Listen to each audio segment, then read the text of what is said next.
India 9 News, Mirror of Truth. Mandvi તાલુકાના કોડાઈ ગામમાં BSF જવાનોનું ભવ્ય સ્વાગત 20 નવેમ્બર 2025 ગુરુવાર માંડવી તાલુકાના કોડાઈ ગામના દેશભક્તિ અને ગૌરવથી ભરપૂર દ્રશ્યો જોવા મળ્યા હતા।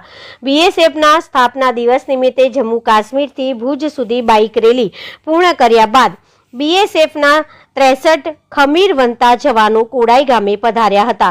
સવારના 11 વાગે બાઇક રેલી કોડાઈ પુલ પર પહોંચતા સમગ્ર ગામમાં જેમ કે દેશપ્રેમની લહેર દોડી ગઈ હતી।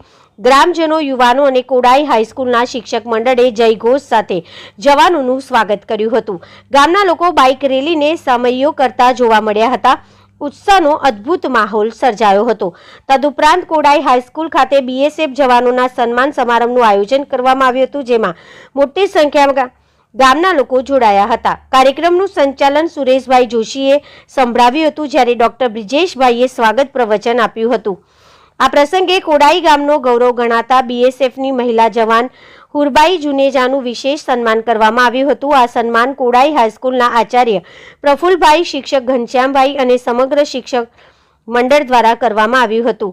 કાર્યક્રમમાં કોડાઈના અનેક દેશપ્રેમી ભાઈઓ ઉપસ્થિત રહ્યા હતા, તેમજ મુખ્યત્વે દિનેશભાઈ ઠક્કર, ભાલાભાઈ, જીવરાજભાઈ ગઢવી, કાસમભાઈ જુનેજા, અબ્દુલભાઈ શેખજાદા, રજાકભાઈ જુનેજા, મજીદભાઈ જુનેજા, મજીદભાઈ